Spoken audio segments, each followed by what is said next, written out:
पत्रकार चित्रा त्रिपाठी कहती हैं जब आप समानता की बात करते हो तो बुर्का तो लेकर आना ही नहीं चाहिए। हाँ, मैं भी ये कहती हूँ और समानता तो ये भी होनी चाहिए। मैं तो यही कह रही हूँ कि ये सिर्फ बुर्के की बात नहीं है। वो जो कोट पैंट पहनती हैं, मैंने अभी आपके भी कोट का जिक्र किया, मैंने भी इत्तेफाक से कोट पहना है। तो हमारे पास नकाब नहीं है तो हमारे कोट उतार लेंगे क्या वो? जब आप देश को ही ऐसा बना दे रहे हैं जो जहन्नुम से कम नहीं है, तो फिर जहन्नुम जाने की तो कोई ज़रूरत ही नहीं है।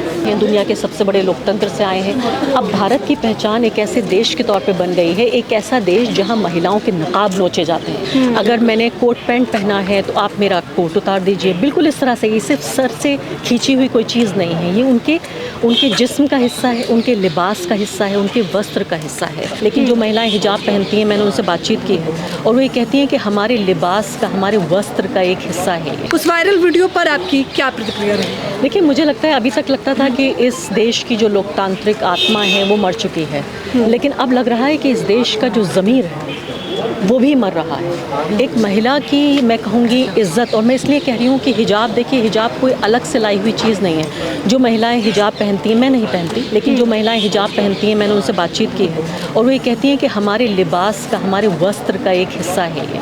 तो ये इस तरह से हुआ कि मैंने अगर शलवार कमीज़ पहना है तो आप मेरा दुपट्टा खींच लीजिए, अगर मैंने कोट पैंट पहना है तो आप मेरा कोट उतार दीजिए, बिल्कुल इस तरह से। ये सिर्फ सर से खींची हुई कोई चीज़ नहीं है, ये उनके जिस्म का हिस्सा है, उनके लिबास का हिस्सा है, उनके वस्त्र का हिस्सा है।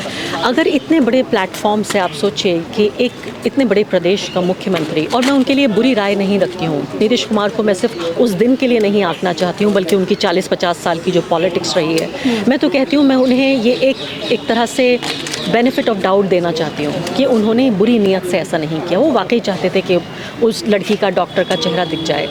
अगर नीयत बुरी नहीं थी तो बाहर आके माफ़ी मांगने में क्या जाता है। आज 4 या 5 दिन गुजर चुके हैं, नीतीश कुमार ने माफ़ी नहीं मांगी है। नीतीश कुमार के अलावा देश के प्रधानमंत्री नरेंद्र मोदी, उनको प्रेस कॉन्फ्रेंस बुला के माफ़ी मांगनी चाहिए। अगर ये गलती है तो गलती की माफ़ी मांगिए, अगर ये गलती नहीं है, दोनों तरह से मैं कह रही हूँ। और तीसरा आर्ग्यूमेंट दिया जा रहा है कि उनकी मेंटल हेल्थ में प्रॉब्लम है, तो मैं तो कहती हूँ कि अगर उनकी मेंटल हेल्थ ठीक है तो सबसे बड़ी बात कि आप माफ़ी मांगिए। आपने ये जानते हुए अगर आपकी मेंटल हेल्थ ख़राब है तो आप इस्तीफ़ा दीजिए। आप इस्तीफ़ा इसलिए दीजिए क्योंकि आप इतने बड़े प्रदेश को आप उस पर शासन करने के लायक नहीं हैं। तो दोनों आर्ग्यूमेंट में, एक में मैं माफ़ी चाहती हूँ, दूसरे में इस्तीफ़ा चाहती हूँ। नीतीश कुमार चुन लें वो करना क्या चाहते हैं। लेकिन जिस प्रकार से सफाई देते हुए उन्हीं के मंत्री साहब कहते हैं अरे इधर उधर हाथ तो नहीं लगाया है, बस बुर्का ही तो खींचा है, काहे इतना बवाल कर रहे हो? वही मैं कह रही हूँ कि एक महिला के लिए जो ये चुनती है कि वो हिजाब करना चाहती है या वो नकाब करना चाहती है, उसके लिए ये उसकी पहचान, उसकी डिग्निटी, उसकी गरिमा, उसकी आत्मा का मामला है। और ये देश खामोश है। 4-5 दिन गुजर चुके हैं, देश खामोश है और ये मामला अब यहीं तक नहीं रहा है।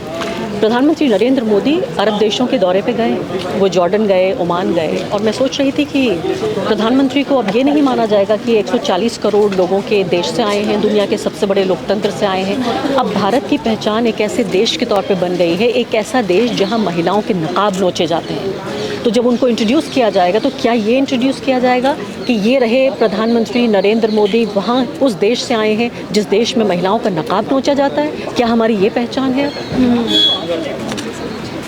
बताइए, गिरिराज सिंह सीधे तौर पर कहते हैं कि नियुक्ति पत्र स्वीकार करें या जहन्नुम में जाए।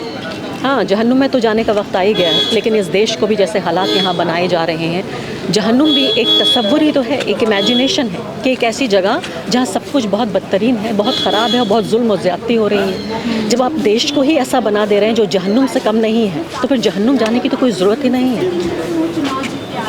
वो सफाई जो गोदी मीडिया की तरफ से दी गई कि एक पिता ये चाहता था कि वो अपनी लड़की का चेहरा दिखाए, क्या ये वाजिब सफाई लगी? नहीं, मैं कह रही हूँ कि अगर वो पिता हैं और वो वाकई चाहते थे, मैं भी उनको बेनिफिट ऑफ डाउट देना चाहती हूँ। एक बेटी, मतलब आपको लगता है कि मैं कह रही हूँ कि मान लेते हैं एक पल के लिए, इस आर्ग्यूमेंट को एक्सेप्ट करते हैं कि मान लेते हैं वो पिता फिगर है और वो सिर्फ चेहरा दिखाना चाहते थे क्योंकि उन्हें बड़ा गर्व का एहसास हो रहा था कि लड़की डॉक्टर बनी है। तो पिता को तो जब बेटी का दिल दुखता है तो आके उसके सर पे हाथ भी फेरता है। दूसरी बात यह है कि वो उससे माफ़ी भी मांगता है। क्या पिता किसी बेटी को रोते हुए देखना चाहता है? क्या पिता ये चाहता है कि उसकी बेटी जिसकी कामयाबी को दिखाना चाहते थे कि वो नाकाम हो?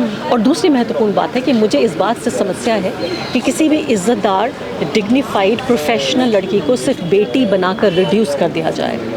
मैं किसी की बेटी हूँ, किसी की और भी मेरा रिश्ता हो सकता है, लेकिन मैं इसके अलावा सबसे बड़ी बात है मैं इस देश की नागरिक हूँ और नागरिक होने के नाते मेरे इस देश में अधिकार हैं, मुझे इस देश में आज़ादी है। और साफ साफ बात मैं ये भी कहना चाहती हूँ कि सीधे तौर पर जो हुआ है वो outraging the modesty of a woman, ये इलीगल है, ये पूरे तरीके से कानून के ख़िलाफ़ है। न सिर्फ कि ये नैतिकता के ख़िलाफ़ है, न सिर्फ कि ये डिग्निटी के ख़िलाफ़ है, न सिर्फ कि ये ज़मीर के ख़िलाफ़ है, ये कानून के भी ख़िलाफ़ है। तो सबसे बड़ी बात जो FIR दर्ज हो रही है, मुझे कल एक भूतपूर्व पुलिस ऑफिसर, महिला पुलिस ऑफिसर, उन्होंने फ़ोन किया और उनकी बात मुझे बड़ी पसंद आई। उन्होंने कहा कि जो पॉश है, जो यानी जो कानून बनाया गया है महिलाओं को सेक्सुअल हरासमेंट से बचाने के लिए, उन्होंने कहा कि ये लड़की जो डॉक्टर है महिला, ये सरकारी नौकर है, ये गवर्नमेंट सर्विस में है। और नीतीश कुमार भी गवर्नमेंट सर्वेंट है, जो एक तरह से इनडायरेक्टली उसके बॉस हुए, चीफ मिनिस्टर, यानी उसी राज्य में जब वो काम करेगी। तो ये सीधे तौर पर उन्होंने कहा कि पॉश कानून में इस तरह की भी चीज़ें शामिल हों जहाँ पॉलिटिशियन जो हैं उनको भी जिम्मेदार ठहराया जाए।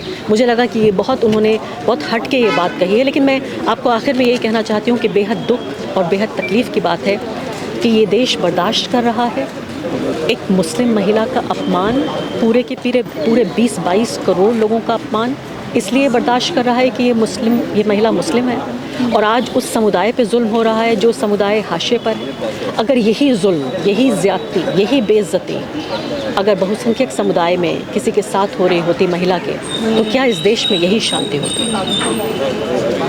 पत्रकार चित्रा त्रिपाठी कहती हैं, जब आप समानता की बात करते हो तो बुर्का तो लेकर आना ही नहीं चाहिए। हाँ, मैं भी ये कहती हूँ और समानता तो ये भी होनी चाहिए। मैं तो यही कह रही हूँ कि ये सिर्फ बुर्के की बात नहीं है।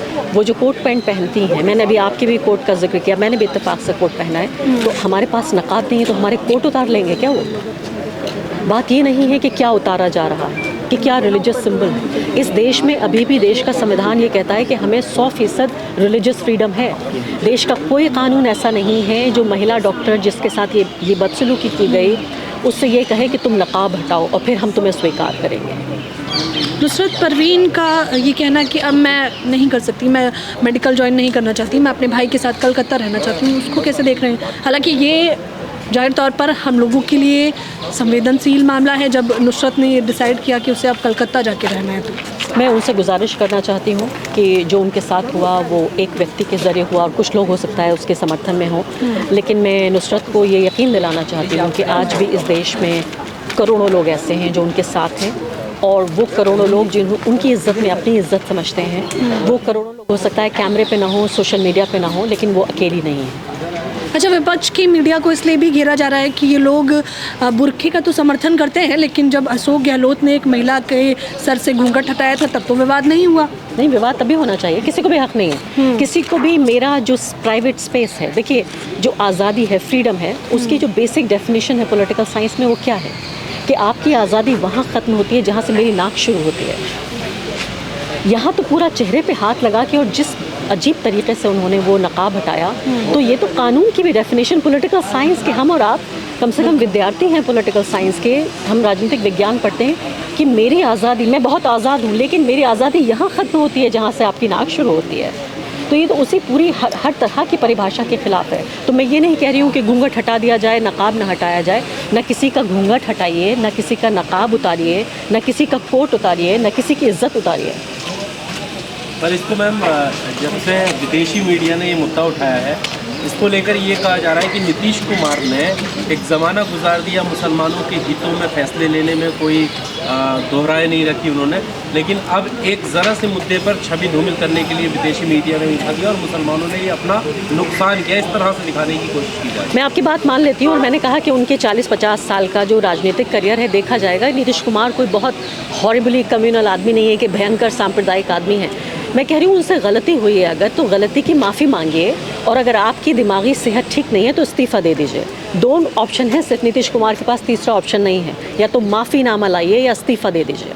पर क्या वजह है कि वो इस मुद्दे पर खास करके अगर वो चाहते तो ख़त्म कर सकते थे, वो खामोश हैं, बल्कि उनके सहयोगी दल बीजेपी के तमाम बड़े नेता इस पर बोल रहे हैं और वो खामोश हैं। मुझे लगता है कि एक तरह से संक्रमण होता है। देखिए, जैसे कहते हैं ना, मोहब्बत का संक्रमण होता है, नफ़रत का भी संक्रमण होता है। नीतीश कुमार इसको कहते हैं साइलेंस ऑफ कन्वीनियंस, सुविधा के तौर पर वो खामोश हैं कि उन्हें इस बात से कोई डायरेक्ट नुकसान नहीं पहुंच रहा है। कुछ लोगों की भावनाएं आहत हो रही हैं, तो उन लोगों की भावनाएं आहत हो सकती हैं क्योंकि अब वो लोग भारत के लोकतंत्र में ज़्यादा मायने नहीं रखते। नीतीश बाबू, एक सवाल है दुनिया के सामने जिस तरह से एप्स्टीन की फाइल जो आई है उसने जिस तरह का माहौल बनाया है, उसमें भारत के भी मोदी जो पीएम मोदी या फिर और भी कई लोगों के नाम आ रहे हैं, क्या कहेंगे इस पर? मैं अभी इंतज़ार करूँगी ये फाइलें आ जाएँ, उसके बाद मैं इस पर कोई कमेंट करूँगी। मैं आखिरी सवाल लेना चाहूँगी कि नीतीश बाबू के इससे पहले भी तमाम वीडियो आते हैं, कभी वो सर पे गमला रख देते हैं, कभी वो बगल से हाथ लगा रहे होते हैं, ऐसे तमाम वीडियो। मुझे लगता है उन वीडियोस पे प्रतिक्रियाएं नहीं हुई शायद इसलिए, और वीडियो आना लाजमी हो गई। ये बहुत हैरानी की बात है। मुझे लगता है कि एक व्यक्ति जो पब्लिक ऑफिस में है और इतना हाई पब्लिक ऑफिस है जहाँ पूरे प्रदेश का जिम्मा उनके पास है, 10वीं बार वो मुख्यमंत्री बने हैं बिहार के, ऐसे में इस मामले में जो सबसे ज़्यादा मुझे लगता है, जैसे कहते हैं जिस चीज़ की हत्या हुई है, जो कैजुअलिटी हुई है भारत में पिछले 11 साल में, वो है सच, और दूसरी है ट्रांसपेरेंसी। किसी भी आप देख लीजिए प्रधानमंत्री के कार्यालय में या मुख्यमंत्री के कार्यालय में क्या घट रहा है। पब्लिक ऑफिस में ये लोग हैं और ये हमारे टैक्स पेयर के पैसे से इनको तनख्वाह दी जाती है। ये लोग सरकारी शासक नहीं है, सरकारी सेवक हैं। खुद प्रधानमंत्री मोदी कहते हैं मैं सेवक हूँ। तो आप जवाबदेह हैं जनता के लिए, नीतीश कुमार भी इसी तरीके से जवाबदेह हैं जनता के लिए। तो सबसे बड़ी बात है उनकी मेंटल हेल्थ या उनकी फ़िज़िकल हेल्थ या वो कितने फिट है या नहीं, इसको लेकर ट्रांसपेरेंसी और सच्चाई से काम लेना चाहिए। और मुझे लगता है ये इंसिडेंट एक बहुत बड़ा एक तरह से एक आई ओपनर है, आंखें खुल गई हैं लोगों की कि अगर उनकी मंशा भी गलत नहीं है तब भी उनकी मेंटल हेल्थ को लेकर ज़रूर हमें पता होना चाहिए, और बिहार की जनता को। अच्छा, देश भर में जो पुतले जलाए जा रहे हैं, जो आक्रोश बढ़ता जा रहा है, एक से बढ़कर एक वीडियो निकलकर सोशल मीडिया पे सामने आ रही है, उसको कैसे देख रही हैं आप? नहीं, मुझे लगता है कि सब चीज़ शांति से होना चाहिए। कोई भी बाहर भीड़ को आने की ज़रूरत नहीं है, और दूसरी बात ये जो भी चीज़ हो कानूनी तरीके से होना चाहिए और शांतिपूर्वक होना चाहिए।